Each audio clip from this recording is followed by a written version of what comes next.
gonna go see Raptors with Spitfire after like 5 hours of sleep. So excited.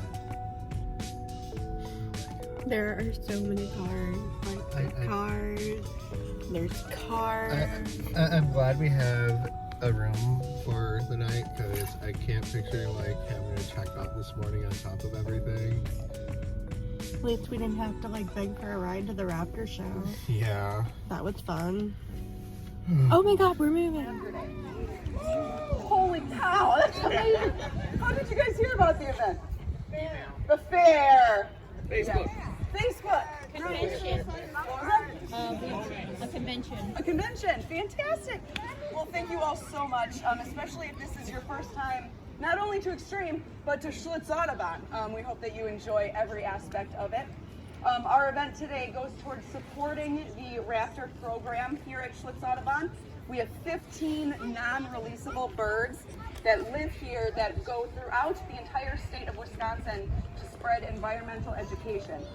What we have for you here right now is a little flight demonstration from a couple of our birds.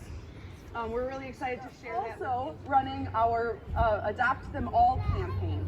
So our hope is that through this weekend, we can get all 15 of our birds symbolically adopted. And what that means is that support goes towards helping us with their diet, with their training, with their vet care throughout the entire rest of the year. Or for a year, I should say. And then if you do that, adopt them all and decide to adopt your favorite bird, you will also receive a thank you packet from us in about a week with some wonderful photos of that bird and a little bit more information. So make sure to scan our QR codes over there and take a look at them. I think we're feeling pretty good about this, huh? Taking her time. She's definitely one for a dramatic entrance. Everybody, this is Tallulah, our beautiful turkey vulture. Tallulah is one of our flight birds. You may have seen her in the past. She loves to share with everybody that bald is beautiful. And one reason vultures are bald is because of the stuff they eat. Shout it out really loud if you can tell me what stuff vultures eat. Dead stuff. Carrion. I like that you guys know that word. It's a fancy word for saying dead stuff. But they find that out in the environment and they will pick it clean, every little morsel off of those bones. It's a really important job. We might think it's a little gross, but what vultures are doing is that they can actually consume any disease known to man without being harmed. They can ingest anthrax, they can ingest botulism, and their stomach acids are so strong they can break all of it down. So what they're doing, so very important, is acting as nature's recyclers. So we don't get sick, so wildlife doesn't get sick. So we are going to show off Tallulah's very impressive 6-foot wingspan.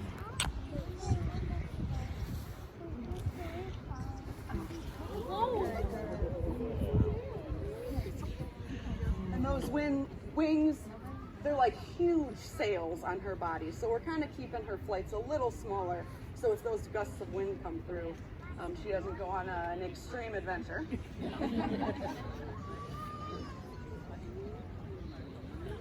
Now, like I said, all of our 15 birds in our Raptor program are here because they would not survive out in the wild. Something happened, be it some kind of physical injury, some kind of accident, or in Tallulah's case, she was unfortunately and illegally raised by people.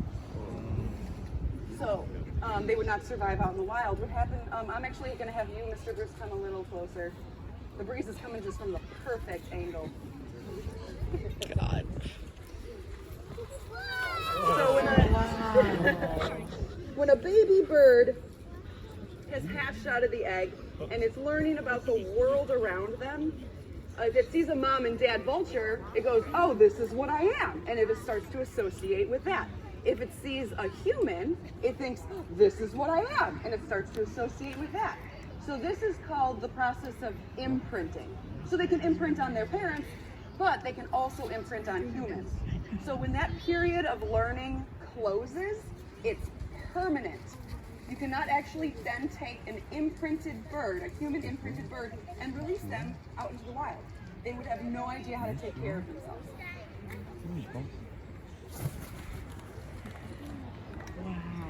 So when that scenario happens, or if they have an injury from some accident that happens out in the wild, they cannot be released. They then have to find forever homes.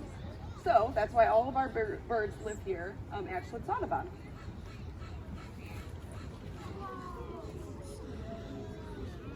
One thing I really want to point out about our beautiful Tallulah is how important vultures are. If some of you have already been through our conservation station area, it's important that we take care of our vultures.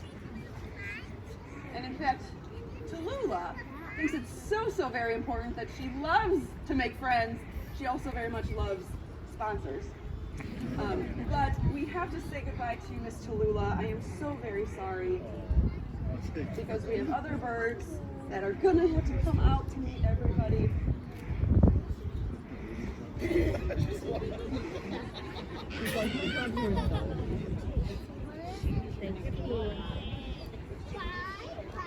While she slowly meanders out of the theater, does anybody have any questions about our lovely Tallulah? How long do they live? How long do they live? A great question. Out in the wild, turkey vultures might live to be about 15 years old, but in the care of man, we actually hope to double the lifespan of the birds that live with us. So Tallulah is 18, so she's already old for a wild bird. She said, I heard you talking about my age. I have something to say about it. So Tallulah's 18. Out in the wild, she would be considered very elderly if she would already or still be alive out in the wild. But here with us at Schlitz Audubon, we hope that she lives into her 30s with us. I'm going to have her trainer come out here and I'll give her over. Sorry, Tallulah. She loves the fans. She loves the paparazzi.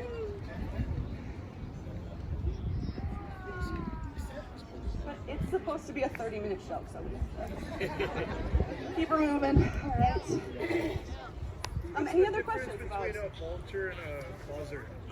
Oh, a difference between a vulture and a buzzard? Fantastic question. It's actually just terminology. Buzzard out in Europe means like hawk type bird. So when the explorers and settlers and everybody came over here, they saw vultures and they called them buzzards. So it actually means two different things in different areas of the world. It is our honor to be able to present to you Athena, our beautiful barn owl. Athena was hatched in 2017. And here in Wisconsin, we used to have barn owls. And about 7 years ago, there were no more barn owls nesting in Wisconsin. There's a couple reasons for that. All those people. There's a couple reasons for that. These guys are very susceptible to poisoning. So if somebody wants to get rodents out of their property or away from their area, they'll put out poisons so that it will get rid of the rodents. What happens though is that a mouse will eat that poison and it does not kill the mouse right away, but rather it slows the mouse down. So it makes a really easy dinner for an owl. An owl will consume that mouse, consuming the poison, and then they unfortunately die from that. We also have we have an issue of habitat loss here. These guys really like old farms, large big trees with cavities in them. These areas are becoming harder and harder to find. So barn owls have been vacant and missing from Wisconsin for quite a while, up until a year and a half ago, where a barn owl pair nested in the La Crosse area. They produced a couple young that year. They then returned this past spring, nested again produced young. So we are really excited, really hopeful that that we might have a small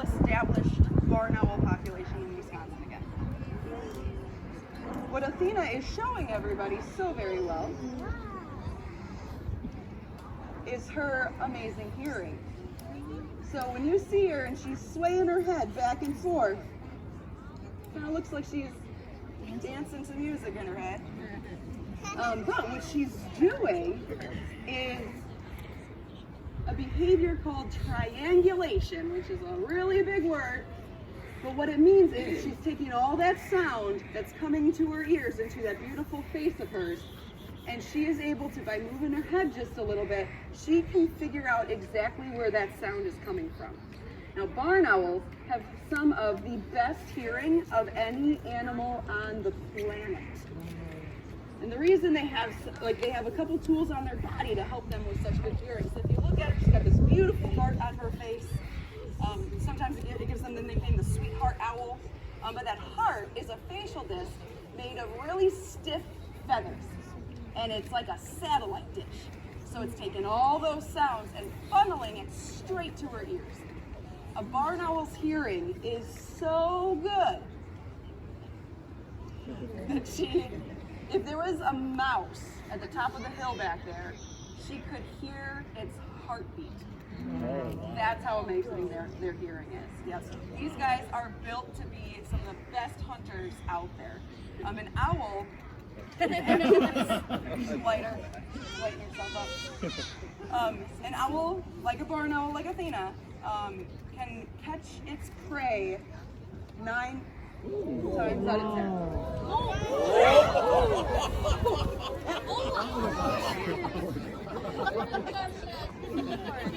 Okay. Wild girl.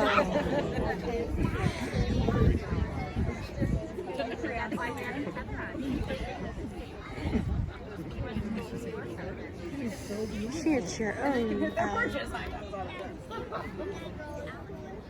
So we're going to see if she wants to come back.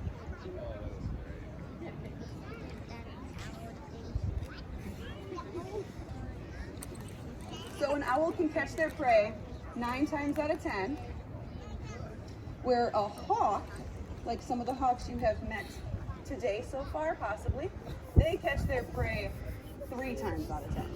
So that's how amazing owls are for their hunting.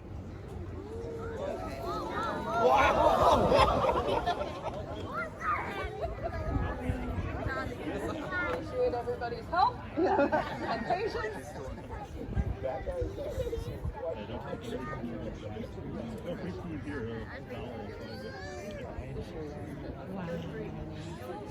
And we're going to give Miss Athena a little break. It's like, oh no, there's a wind. I can go here. This is like the biggest group she's had to fly for in a very long time. So Athena lives with us because we thought it was very, very important to have a barn owl as an ambassador so we could teach people about habitat loss and poisoning and how to take care of owls out in the environment. So Athena, because barn owls are not very common in the entire Midwest, Athena was part of a breeding program from a facility in St. Louis, Missouri, where they breed barn owls and release them out into the wild to help their populations. So Athena, though, was imprinted and became an ambassador here at Ciderfest. So we can put her back. I'm sure she's going to be super excited to go right back into the crate.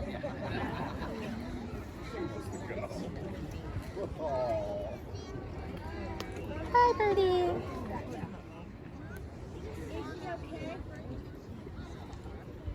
Barn owls typically aren't the biggest migrators. They, out in the wild, only live for about 2 to 3 years. And in those 2 to 3 years, they just try to produce as many eggs as possible. Yes.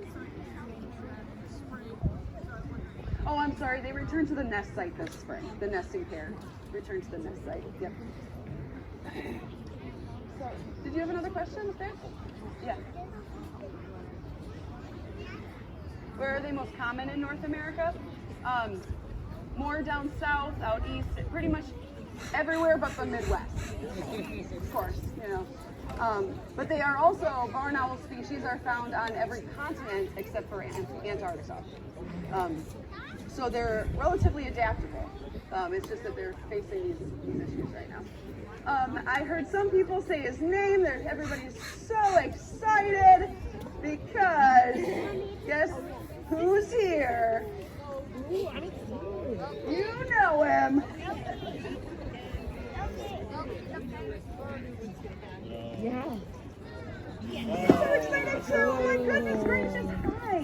No hugs, please. Everybody, Loki is here. Yeah.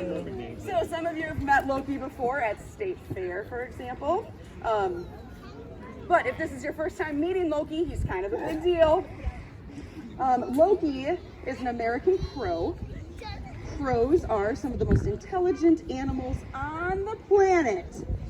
And Loki here is so smart, he's figured out a very fun, cool, unique way to help raise some funds for his friends. He is our little crocasso. And what Loki loves to do is his own art. He takes this so seriously that he has to handpick all of his colors.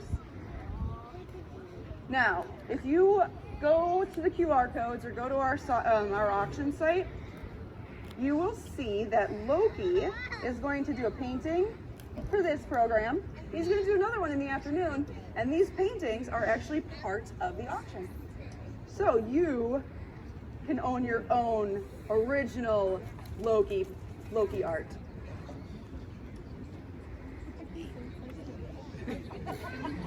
With gusto. With gusto. Just taking it all in. Oh my, it's really going to be minimalist painting. Yeah, it must be the color. Hey bud, we're going to back up in just a little bit. So, Loki is 13 years old. Out in the wild, crows might live to be about 8 or 10. He is with us because he was out in California. Somebody found him very sick.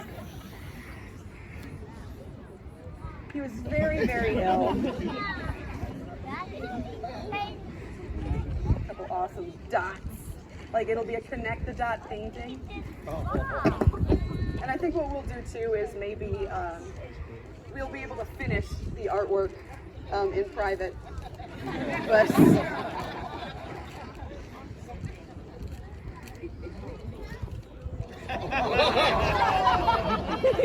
my sweatshirt is not part of the auction. Oh, I was going to ask that. Yeah, okay, we got a couple on there. So somebody found him out in California. Oh my God. And he was very ill. And what happened is somebody found him, brought him into a wildlife rehab center where they nursed him back to health. He was right about to be released, so they put him in with other crows. And I'm sure you've observed in your own crows in your neighborhoods, they're very social. They live in big family groups. They should want to be around other crows. But Loki had never seen another crow before, and he became so stressed out, he stopped eating, and he went to go hide in the corner. Oh. And when the human caretakers came around, he ran after them and was screaming, like, please take me with you. So they realized he was imprinted. What probably happened is that somebody wanted a crow as a pet. They took him out of the nest when he was a baby. They didn't know how to take care of him, so when he was in really bad shape, they just threw him right back outside. But because these guys are so social, Loki loves living here at Schlitz-Audubon, loves being with his family. We are his flock. He's so very spoiled, and he deserves it. So I'm going to tuck him in.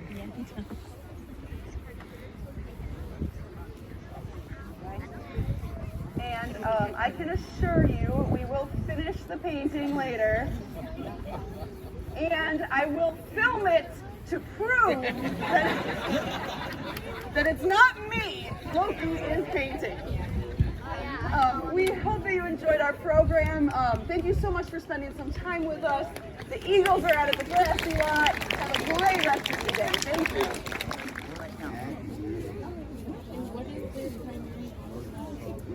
They like to live in forests that have trees with holes for nesting and branches for perching.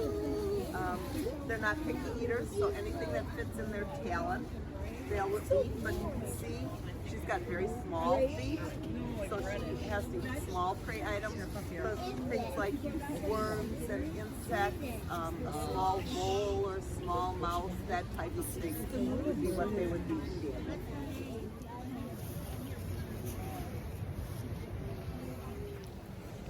Just two of all birds, raptors rather.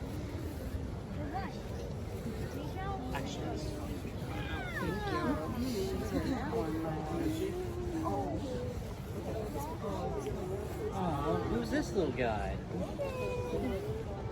This is an eastern screech owl.